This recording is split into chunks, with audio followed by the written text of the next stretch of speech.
Had the deadline. He gave another deadline. Not too surprising, but he said that he was on the verge of destroying a whole civilization. Iran said that they still charging $2 million a ship. Israel still bombing Lebanon. America is talking about, Pete Hegseth said that America won the war. They gave Iran the bottom half of the ocean. I also saw somewhere that Russia is now saying that they're going to use the Chinese yen to trade oil. To trade oil. This is the definition of a shit show. And China allegedly made that call. Yeah, they said China brokered the deal at the last minute. Brokered the deal at the last minute, which is a geopolitical gesture to show who has the power in this real war. I keep saying, keep your eyes on China. Like I told you guys, March 5th, we weren't going to win this war. You didn't calculate, going back to the offset point, if you threaten someone, you don't know what someone's reaction is going to be. So now if they're brokering the deal and now as a result, BRICS is getting closer and they're finding ways to cut us out. That's why even when you brought up Monday about the North America, like that treaty that he wants to make, that's really to offset all the losses we're going to have in allies, and our allies are unhappy. They don't like this. They don't like the leadership. They don't like the approach. And it looks to be safer to be partners in BRICS than it is with us. Got to be careful. We're in a very sensitive time with erratic leadership. And regardless of your political leaning, you can't say that over the last year, you feel more safe economically because of the decisions that have been made. You would be flat out lying if you did.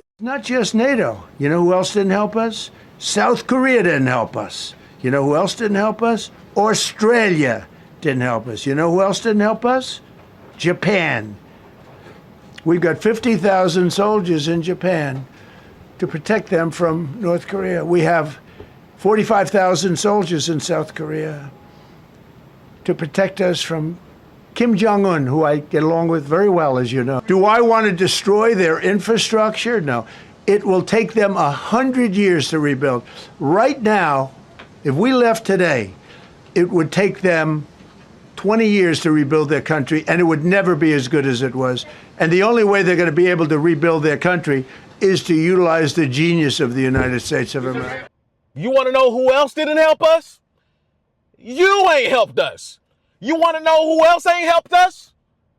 You didn't help us. You are not helping us, right? The cost of living is getting higher and higher, right? It's costing more to travel, right? People dang near can't even leave out of their homes without paying $1 million just to get to work, from work to the grocery store, right? Take the kids to school.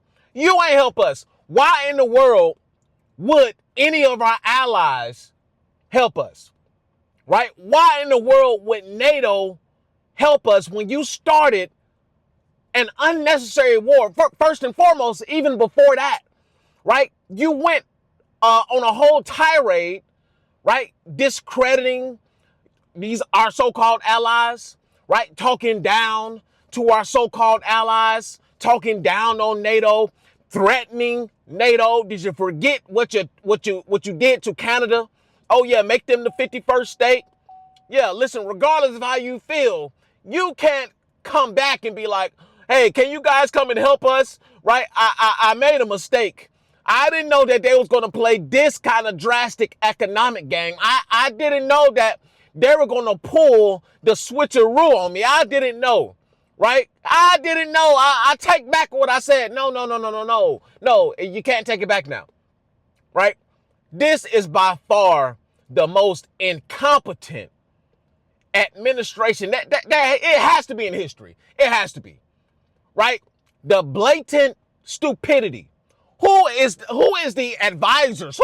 Who is advising this administration?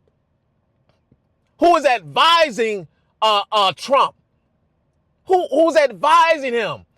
Every single decision being made is hurting the American people. And at this point, it's hurting the world. And the reason why countries are standing down, one, is because they're not stupid enough to try to start a world war, essentially. Because once other countries get involved, well, then other countries get involved. And then once other countries get involved, well, other countries get involved. And then you have a whole shit show. Not that we don't have a whole shit show as it is. And secondly, the reason why other countries are not getting involved, the reason why allies, quote unquote, are not getting involved is because they're done. They're done. They don't care for this administration. They don't care for the current day of American politics. They don't care. And in fact, right, they don't care so much that they're looking elsewhere to build out their new system. They're looking elsewhere to build out their sovereignty. This is what I've been talking to you guys about for a stream of videos. They're not looking to rekindle the relationship with America, right? Trump has made it to where he has made it so bad to where, okay, now countries are sitting back thinking like, okay, what if they do this again? What if the dumb American people elect somebody again who's in their worst interest? Because Americans are so dumb. I wouldn't put it past America to vote again for its own demise. I wouldn't put it past them, right? I wouldn't put it past Americans to vote for somebody, to their own destruction. I wouldn't put it past them. And other countries, allies, are not putting it past Americans as well. And guess what they're going to do? They're looking for other routes. Right? Countries are debating on maybe we should start trading in the Chinese yuan. Maybe we should, right? China doesn't have a bullet or a gun up to our head threatening us to buy oil or to open up the Strait of Hormuz. They're not constantly threatening us with military intervention. Maybe we should go over here, right? And they have the numbers to back it up as well. So China is not lacking in military strength either, right? So many countries are backing away from America. Like I've told you, Trump has come to destabilize the United States. He has come down to break down the very fabrics of the United States, including violating Constitution, including violating the decorum in the Oval Office, right? Including just bad after bad after bad economic decisions, right? Nothing thus far has made any sense. Tariffs never made any sense. You had people vouching for tariffs left and right, not even understanding what the hell a tariff is. Do you understand how American capitalism works, you dummy? You think the corporations are about to absorb all the costs, you freaking dummy. No, they're not about to absorb all the costs. They're about to pass the cost at a 60 to 70% rate to you. They're only going to absorb probably 20 to 30% of it, and they're going to pass it right along to you. So guess what? You're going to pay more for everything, right? You're going to pay more for gas. Strait of Hormuz closed. 20% of the global oil is passed through there. Not only that, but you also have ammonia, right? Urea that is used for crops, that is used for the production of nitrogen to help crops, right? I don't know the whole gist of it. I'm not a farmer, right?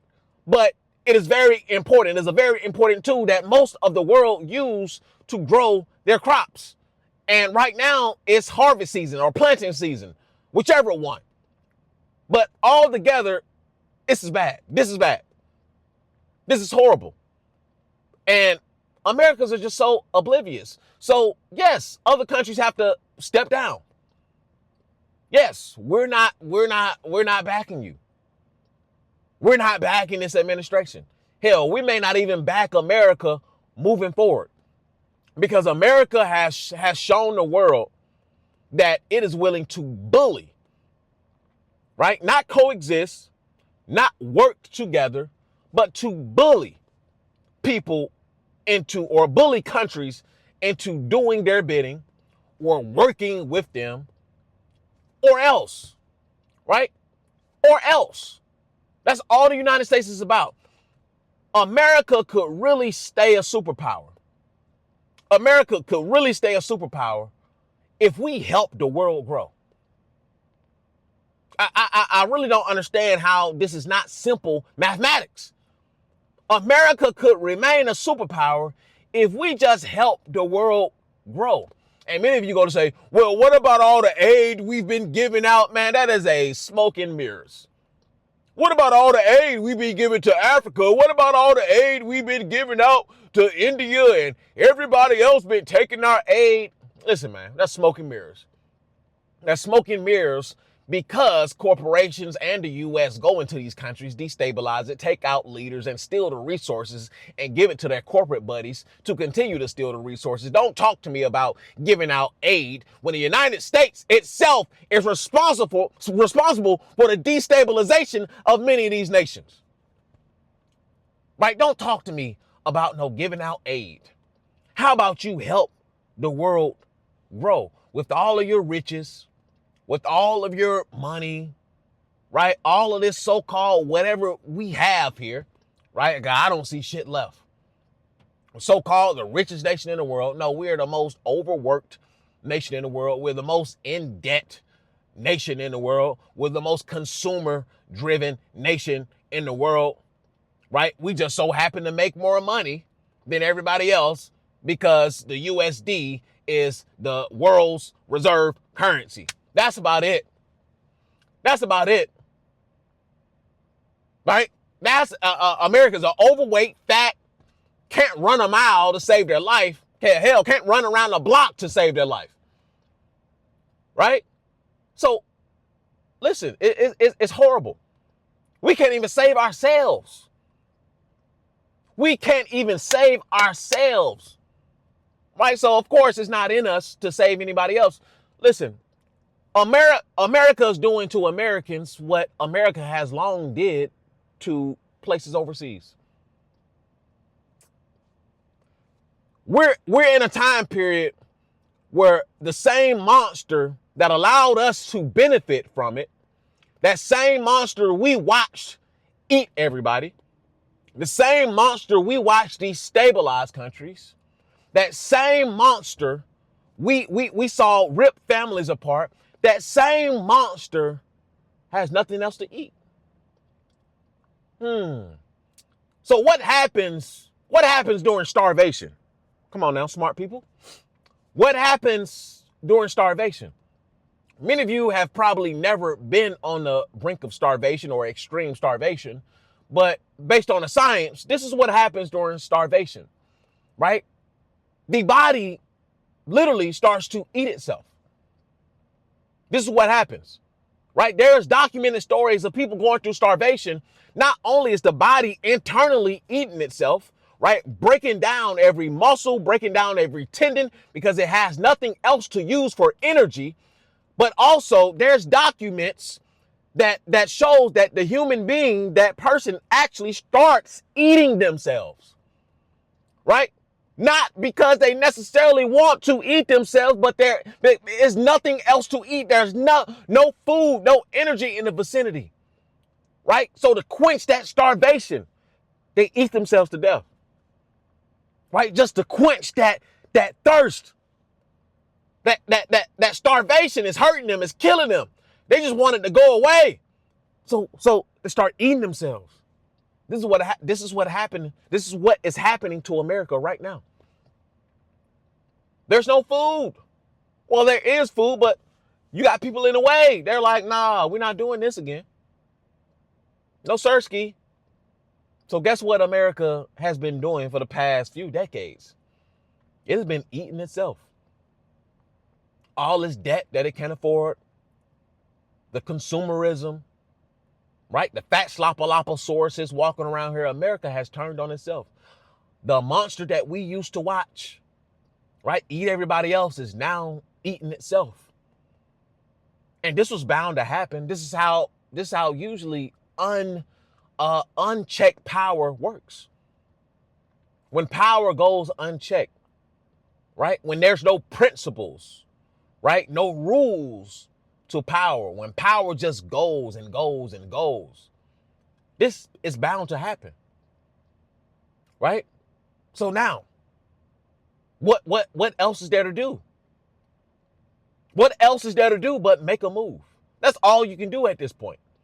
All you can do is look at the writing on the wall and maneuver. All you can do is look and see what's going on and build out your own sovereignty, because that is the future. Individual sovereignty, right? This is the future. There won't be any hegemons. There won't be, right? There will be, of course, big economies, bigger than others. There will be countries more powerful than others by default, but power will be spread out in the new world. There won't be one individual who just have all the power. United States, China, so on and so forth, right? There won't be. The goal is to spread out power, right? And America is holding on to its last imperial leg, right? America don't want to let go.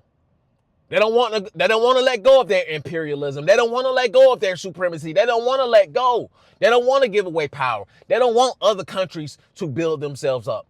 They don't want other countries to have the technology. They don't want other countries to really stand on their own 2 feet. Right? It's obvious. Where have we been where we've built up a nation? Nowhere.